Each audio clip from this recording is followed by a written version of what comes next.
Welcome to Hospitality on the Rise, the podcast about the people shaping the hospitality industry and their journeys. I'm your host, Alice Cheng, founder and CEO of Culinary Agents, hospitality's go-to hiring platform. And I'm here to give you your dose of virtual mentorship. Here, we'll be sharing the stories, lessons learned, and advice from hospitality leaders who've carved out their own path to success. After all, this industry is where many get their start and go on to do incredible things. Whether you're a pro, starting out, or just love the hustle, this podcast highlights what makes hospitality extraordinary: the people. I'm so excited to have Roni Mazumdar here with us today. Roni is the founder and CEO of Unapologetic Foods, here based in New York City, which includes amazing award-winning restaurants, including Semma, Dhamaka, Adda, Masala Wala and Sons, Kebab Wala, Rowdy Rooster, Biryani Bowl, Nax, and a new location, which will be open by the time this airs, the Sandwich. Roni, thank you so much for joining us today.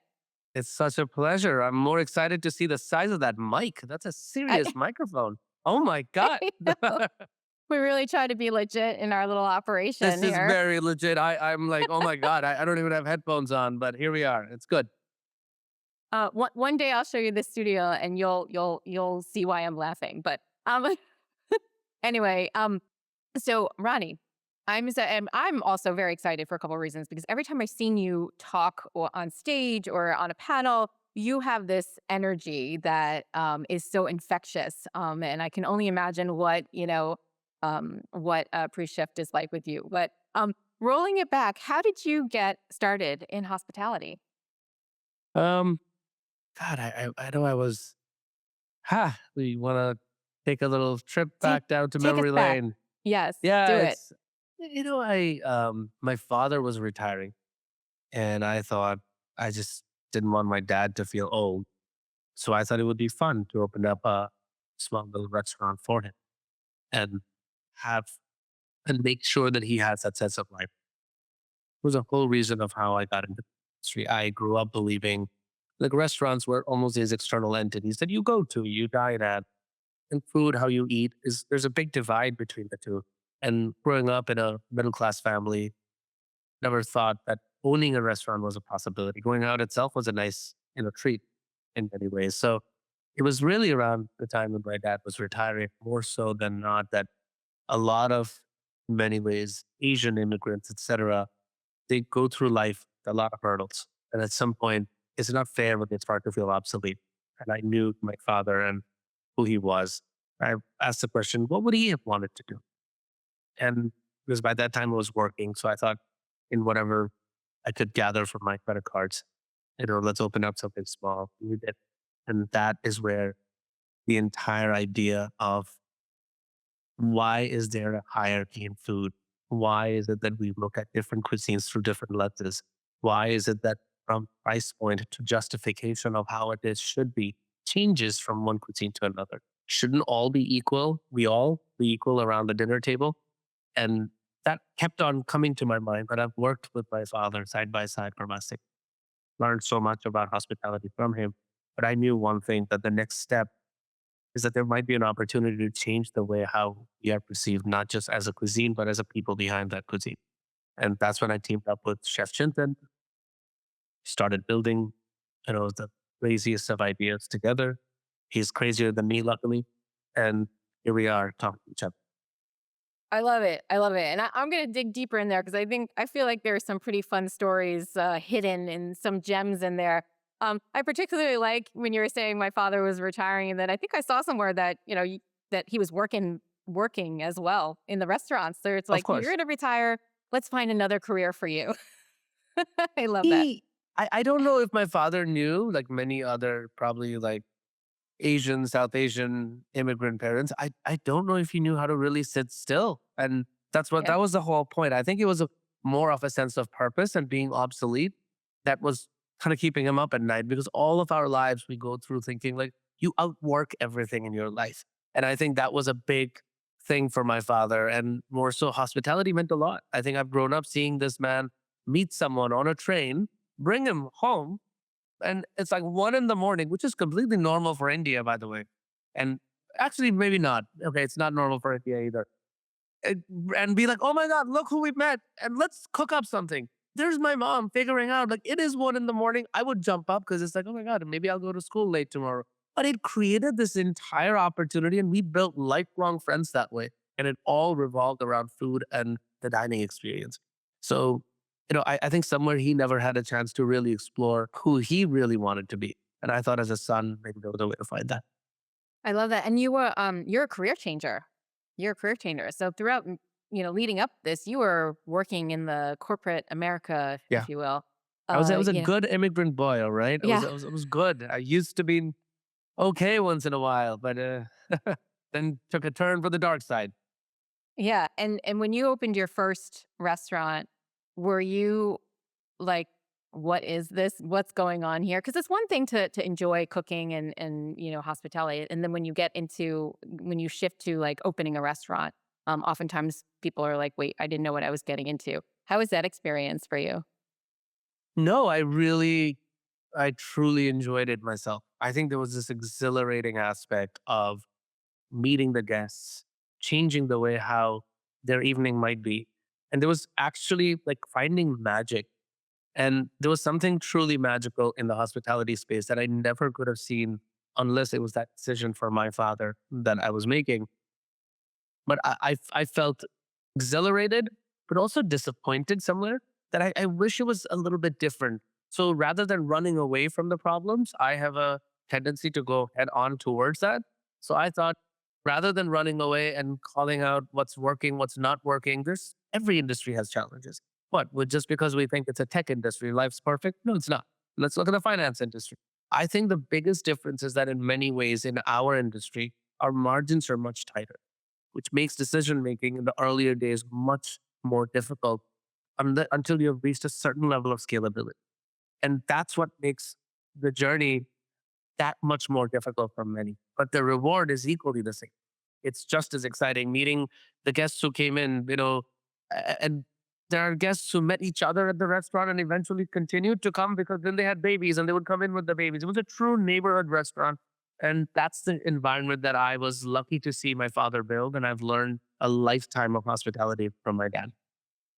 Yeah. So at what point, I love that too, because I think early experiences definitely, I would imagine you're also learning throughout this process, right? Because you've gone on to build your empire, and I love how it's called unapologetic foods, right? And it makes so much sense, as you're introducing and you unapologetically are like, this is the cuisine, these are the flavors. Let me introduce this to you in a different way, in my way. How did you? Were you when you were going through your first operation? Were you already thinking about like building this empire and having different brands within it? Not Just at all. living in the moment. Okay, fine. I shouldn't say not at all. Maybe somewhere in the back of my mind, we all hope for it, right? We all want it, but you don't really know if it will ever become a reality or not. So I think a faint sense of hope was always there. Yes. I wouldn't call anything an empire. I think it's a group of restaurants that we have built up.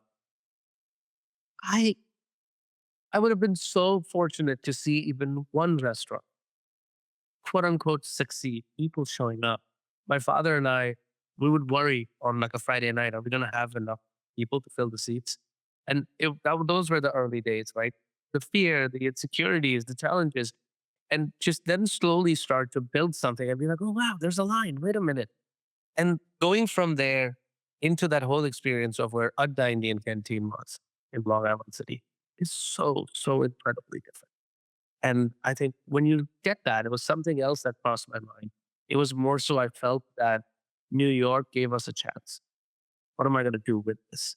How am I going to respond to this? It wasn't so much of like, all right, I have these 5 concepts that we're going to build up. It was a narrative. It was an idea that for once took hold. And I felt anchored. I felt seen in many ways. I don't think as an immigrant, there was a question of self worth to see was it really, is our cuisine in its own way, not in a different way, in its own way, is it really worth being at the same table with everybody else? And I think when you grow up never seeing that happen, you believe that's the reality. So as a boy, that's what I kept believing that that was it. So I was hoping that, oh my God, one day it would be amazing if we get to be in the same room to have a conversation. Then another day I figured out you don't need to be in any room, you create the room. But that's part of growing. Yeah. And you not only created the room, you changed the conversation, completely, I would say, and opened it up into different directions. So when you were opening up, um, what came first? I feel like you opened several in the same year. But there was still a sequence. It wasn't Yeah. absolute Take madness. take us through the planning. I mean, you're a very organized, framework driven person. Take us through the planning. There must have been a strategy here. I wish I could, come up with an amazing story that there was. There wasn't. It was actually the strategy. It was to build. Success was breeding success in many ways. I don't think if that first Adda in Long Island City wasn't what it was, I'm not sure if we would have the guts to say, let's create a Dhamaka. Oh my God, now let's go push even harder and create, Semma. Now let's go take a completely different turn. Each time was a different set of challenges we were picking up, but there was a bigger story. I understood one thing very clearly is that as a cuisine, there's a hierarchy that we're sitting on. And two, there's an incredible level of misunderstanding or myths that exists around what these grand cuisines of the world are. And I can say that about Chinese, I can say that about Indian. These are some of the oldest, grandest cuisine, yet we have boxed them in about just 10 dishes and says, I know everything about it. No, we don't. I still to this day do not claim that I know anything about Indian food and I'm learning every single day. It's not a singular country. It is a cluster of so many different cultures and flavors coming together, languages. It's like taking all of Europe, shoving it together and saying, what if this was a country? How do we justify that? And that's what has happened with something that's Indian cuisine. And I think there was a deep seated desire to say, I wish one day people would know the diversity, the dynamic element of what created this cuisine. I wish people would know that there are differences and similarities. And I think that was a driving force in many ways. And I think as I looked at that whole conversation of hierarchy, I think I realized there was a hierarchy within our own cuisine itself. And there was a way to break that. And the only way to break that is by exposing the world to it and showcasing an amazing version of each of them.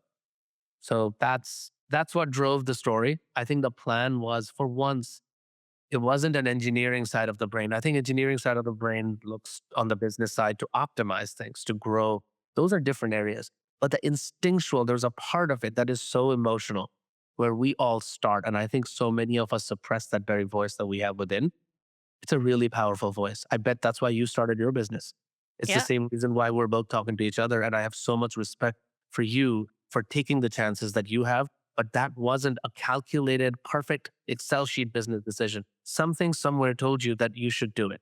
And I think somewhere that was a voice I was simply following. And I think that's where the magic lies. Yeah. No, I love that. I love that. And you're absolutely right. I mean, and you mentioned, if you didn't have that initial success, you don't know if all of these other things would have followed, right? And I think some of it is following your gut instinct. Some of it is meeting the right people and bringing them into your orbit and seeing, get taking risks, pulling on that creativity and your knowledge and your experience, and then going for it, right? And listening to the audience. You're giving people, they were responding a certain way to what you were putting out there. And that is both motivating, it's also educational. And that can really kind of open up the dialogue in a completely different direction. You know, I think it was different in many ways because it wasn't us trying to sell an idea to anyone. What was different in this case was I think people were attracted to the very notion that here were a couple of guys who felt liberated enough to simply follow their voice. And I think too many of us, in the world we live in, are sometimes we're all craving to do the same. And I think it was something that was much more than food that happened with unapologetic foods. I think it was the narrative. I think it was the essence behind why these restaurants were being created. I think it was a moment of feeling liberated for once. And I think as others saw that, they wanted to be a part of that conversation. It wasn't, nobody showed up. I always share this with a measuring stick and said, I think this is 10% better than the other place. Actually, none of us eat food that way. We tend to believe that. That's not true at all. I think it's an emotion that drives us to that conversation. And food has the power to truly change the world. It has changed my life. It has changed in many ways our very city. and the country. And I think that is the power that we're playing. How do you no longer have to go out there so much seeking for the right individual because you're putting out a certain energy, it attracts a certain energy as well. And by the way, no, it wasn't the first one, wasn't such a resounding success. It was our second restaurant. When Chef Chintan and I started working, our first restaurant was a place in the West Village called Rahi. And Rahi was doing well, but it wasn't an Adda. Adda was the first nationally acclaimed restaurant, Food and Wine's top 10, New York Times top 10. None of that was the case. It was, we were running a good restaurant and we were okay with that. But I think for the first time in Adda, be it the location, be it being in the outskirts, having the cost structure a little more manageable gave all of us an opportunity to take a chance. And more so, the credit goes to Chef Chintan. And so many, I think, we're a partner. We have now been working together for a decade. But I think for him to really step in and say, no, you know what, Ronnie, we had our disagreements. He was the one who said, no, this is the direction we need to go. And he had an incredible conviction towards it. And I'm like, I was genuinely scared. I was like, dude, if this doesn't pan out, like we really had no foundation for anything. But not only did it pan out, that's when the lines around our restaurant started that hasn't still. And that's where I think the true genesis of what is unapologetic. Yeah, I love that, and I'll rattle off a couple of things that I'm sure our listeners will most likely know, but not to this extent. 2026 Semma was number 7 Food and Wine's top 10 U.S. restaurants. You had number 1 New York Times best restaurants in New York. Dhamaka was also included in that list. Semma and Dhamaka, just racking up accolades left and right. How are you? Obviously, when we work with businesses, we look at like awards and accolades are just one way to recognize, work in a restaurant, et cetera, and a good excuse to celebrate. But undeniably, it also, increases awareness and visibility, potentially put more butts in seats, right? How is that, as you are gaining these accolades and awards, and you continue to get them? How is that affecting, your thinking around the team, the growth opportunities that you're providing? I look at two things. I look at my metric of success is if I've been able to transform an evening or a few hours for a guest, and if I've been able to impact the lives of the people who in the very idea that we believe in. So I'll give you a perfect example. Um, Tina was a bar back. Tina Dolker is one of is right now just got promoted to be a hospitality manager across the company. Someone I'm personally so proud to see, and she's an incredible leader. I learned things from her. I deeply trust her and her instincts. But there was an opportunity and growth that happened within the company. So when I look at my biggest reward, what is it that I'm thinking about? Are examples like to say, wow, like that's somebody who truly has been able to transform themselves just being a part of this vision. I take no credit for it. She has done it herself. She has contributed to where the company is today. Take a look at someone like Chef Eric Valdez, who was our employee number 1. During COVID, it was a real struggle for all of us. And Eric was a chef de cuisine. And I'll never forget where I started to get to know Eric. He's a man of very few words. And I remember having a conversation where we said, Eric, like, we want you to grow. We want you to see the world out there. And we understand it's difficult sometimes. Why don't we set up an allowance for you to go out there and experience certain restaurants? Give us the check and we'll take care of it. Maybe like once or twice a month, and that should be fine. He says, sure. 2 months go by. I haven't really talked to him about it. I have no idea. I see, like, I'd walk into the kitchen and right under the expo station, there's a mini fridge. So I said, oh, well, when did we get this? He's like, oh, I got it. I'm like, what do you mean you got it? He's like, it's the allowance that you gave me. I know we needed a fridge. I'm just saying, you can't make it up. You can't fake that. There's a reason why Eric Valdez today is a partner in this company. He's running, I'm so proud of Nux. Today we're opening sandwich with him. I mean, this is no longer an employee. This is someone who has that kind of pride and ownership. It's not even, he's of Filipino heritage. It's not that because he was Indian, he understood that. He understood the bigger picture.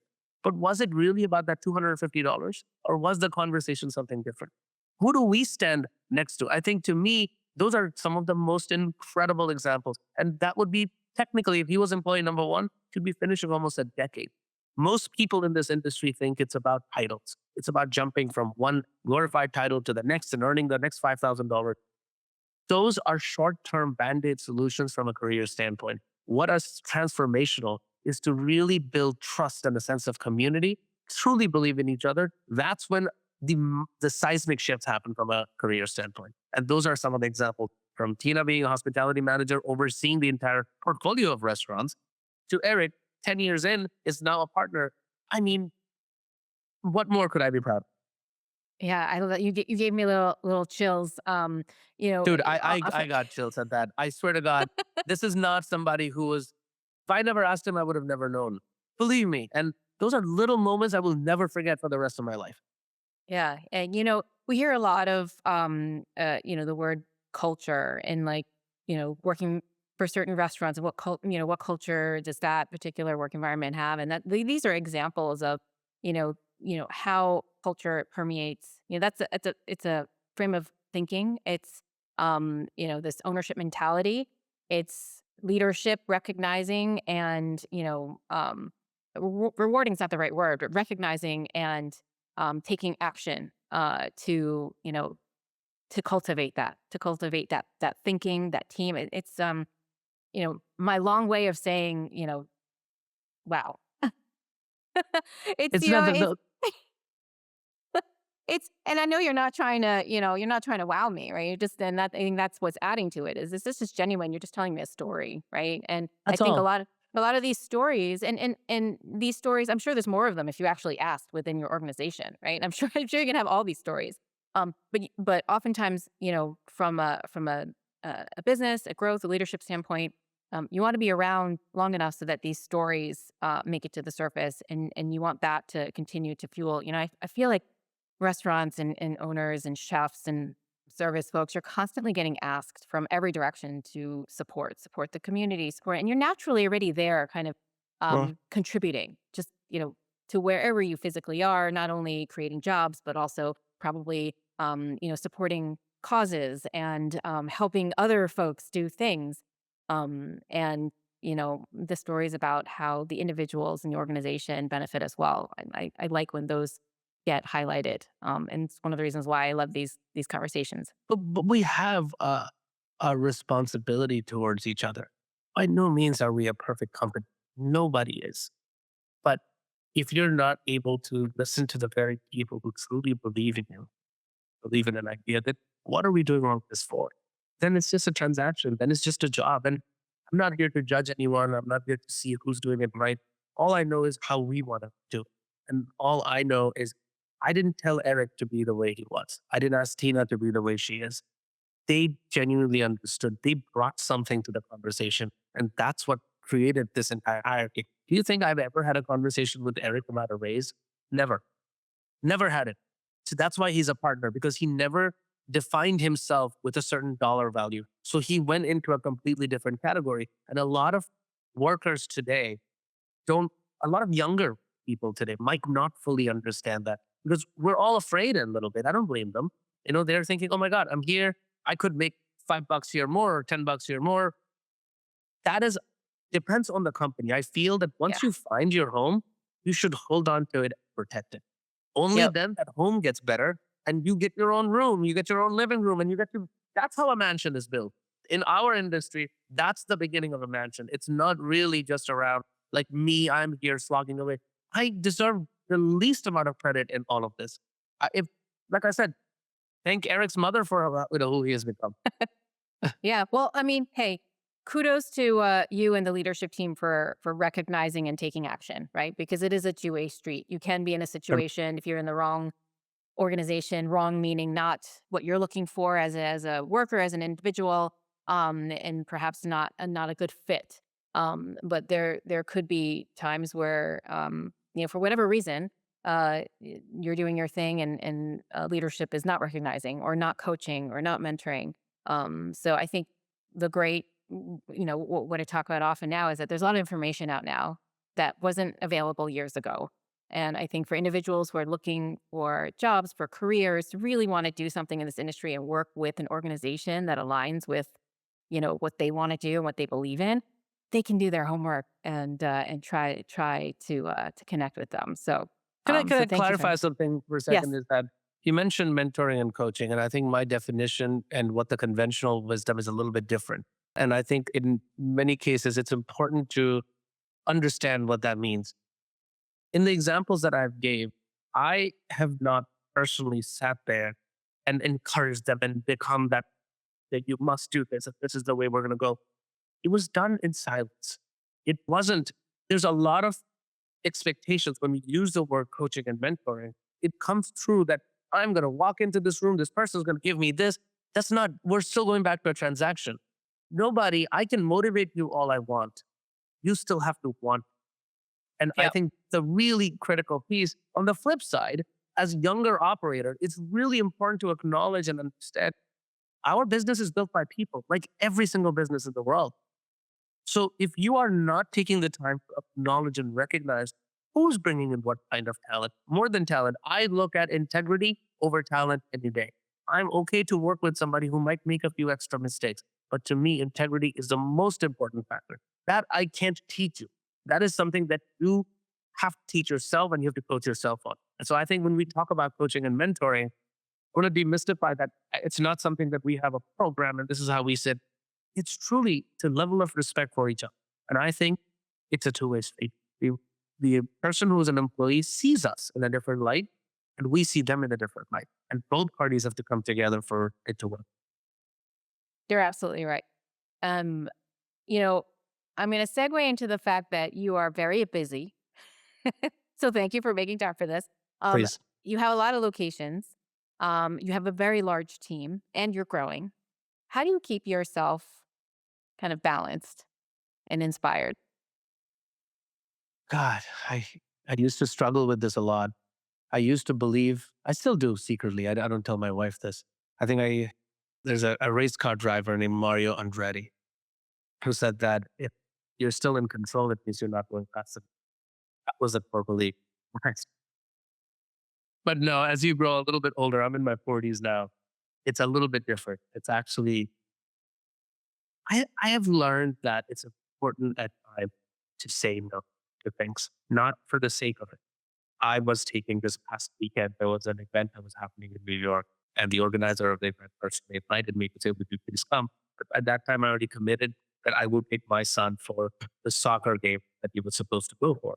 Now, the Asian entrepreneur in me will immediately say, hey, mom, dad, wife, whoever, somebody, nanny, come on, somebody take the kid. It's okay, we'll do it. And I'm not trying to create a typical, father-son conversation. But the question is, I think I lacked the ability to say no in the past. And I think the growth that has happened is that today I was perfectly proud to say, you know what? That's the night I've actually committed. Let's catch up at a different time and it's totally fine. But I think it roots from a level of insecurity, fear if one needs to let go of as we grow older or as we learn the industry. Why would someone be fearful of that? Because they would think that opportunity will never arrive again. That's what we're fearful of, not the opportunity itself. But once you understand that maybe not only that opportunity, but something even better might arrive, because today I was committed to one thing and I've done it right. Tomorrow I'm going to commit to the next thing and I'm going to do that right. You can't be everywhere at the exact same time. And one of the biggest mistakes we as entrepreneurs make is that we end up making the entire journey about ourselves. We become the protagonist. And I think that's a mistake in many ways. I am not the protagonist. The guests are, the team members are. We all are a collective show that we're putting together. And that's the orchestra that one must create. Now, when you are the protagonist, you need to be everywhere. But I'm just as proud to say, here's a team member that attended. There's a few team members who attended that event. I'm equally proud for that. It's not a slight on anyone. But I think as those insecurities slowly fade and you start to grapple with the reality of who you are, it's very important to know that I'm not able to do that well, therefore don't do it. And if you are, commit wholeheartedly and go get it done. There's a recent charity that we as a group raised $1 million for. And it's for City Harvest. You'll hear about it, soon. And I'm so proud of that. But you know what I'm more proud of? We could have walked away saying, we raised about like 600,000 and not a big deal. But it's something as a group we really committed to. So therefore, instead of just backing away at that 600, we're like, how do we push harder to get this number to at least hit 1 million? No personal gain in that regard. But I think if whatever you're committing to, can you truly commit? And if you are not, you must have the courage to take a step back. And Yeah. that's how the time is managed, I guess. I love that. And then when you take a step back, you realize you're creating opportunities for, as you said, team members, other folks to step up and experience or attend or represent. But it's so scary, Yeah. isn't it? No, it's so scary when Yeah. that's what it's the fear. Well, We all grow up with the idea that nobody will be able to do anything as good as me. It's the worst possible belief system that we have. I believe every single person in this company should be able to do what I do better than in each of their respective fields. Chef Chintan is a better chef than me any given day. That's the point. Chef Vijay, and you can Chef Neil. You can look at all the chefs. You can look at all the front of house managers. Every single person in that sense is better than. And I'm so excited by that idea. It doesn't have to be. Our fear comes from I started a little mom and pop shop that was barely 28 seats. I had to do everything. I was doing delivery. I was doing, shattering my phones while I'm on a bike because the delivery guy didn't show up. I had to learn how to be better at something. But that is not the way to build the future of any business. And I think this is why team members, resources are that critical. And we shouldn't be insecure about the fact that what if the person is better than me? That's fantastic. That's what you aspire for. And I think in some way, it's a choice that you make. Therefore, you must be in the dining rooms at all points. I'm very little in the dining room these days because I believe there are wonderful team members who are there who are doing equally, if not a better job. But it's a feel good moment for us as entrepreneurs, isn't it? yeah. I'm shaking the hands, I'm Yes. taking a picture with someone. I think one needs to, no, I'm being very dead honest with you. That is exactly what draws us back in. And it's important. But what is more important? If 5 years later, I'm still the one shaking hands in the dining room, or 5 years later, I've been able to grow and build an organization that I can really be proud of that can actually help other people elevate themselves. I pick the other. Yeah. I love it. I mean, I think you just described, a leadership journey, right? Like even when you're giving an example of being able to say no and not, and not have the fear around it is that's also a reflection of the stage that your organization is in, right? And I feel like sometimes with entrepreneurs, like in the beginning, you don't want to say no. You're saying because you're saying yes to every opportunity because maybe you think you have to, or maybe you don't think that opportunity is going to come up, or you want to do everything you can to get the exposure and get your name out or whatever. So you're just constantly saying yes and trying to do everything. And then you reach a point where it's actually a luxury to be able to say no. Sure. And And then, people think saying no is a bad thing. I no, don't think that's the case at all. I think it's not yeah, about saying no. It's about picking your battles, but it's, doing yeah, whatever you do, prioritizing. that's it. And it's whatever you're doing it well. I think it's worse to say yes to 100 things and doing all of them equally bad. I don't think there's any value in that. Instead, pick your 10 things and really do them well where everybody can be proud of. I love it. On that note, we're going to go to quick fire. Oh boy, I thought this was quick fire. Okay, it's quicker. Let's go. All right, I'm ready. What advice would you tell your younger self? Pause. What's your advice for someone struggling in the industry? Pause. I don't think we spend enough time reflecting upon why that struggle is happening. Each of us know the answers to what is it that we're seeking very much within us if we really want to. The struggle happens because we are somewhere making decisions. We might be, spreading the blame to everybody of the world sucks. It's tough. Everything is tough at all points. But it pause to understand and reflect as to why that might be happening. What's your advice for fellow hospitality leaders? Listen, don't think you're the smartest guy in the room. Walk in, understand from everybody else. But one thing, despite doing that, don't lose your own voice. It's a really important balance to have. Too many times we are thinking listening to others and creating that democratic feel is what's going to move forward, but it's actually a dance. You must have your own convictions and your own core beliefs while still listening to others and always validating. Never fall in love with yourself. I think that's probably the core message is too many times we believe we're the smartest one in the room. I already have the answer. Give another idea a chance. I've failed many times doing that, but I've also succeeded resoundingly. And the answer I gave for Chef Chintan, having his conviction and not really believing in it and believing like, what if what he's saying is he's right and I might be the one that's wrong. That little gap can make or break something. And that's what built Unapologetic Foods. Love it. On that note, thank you, Ronnie, so much for taking time to share a little about like career journey, advice.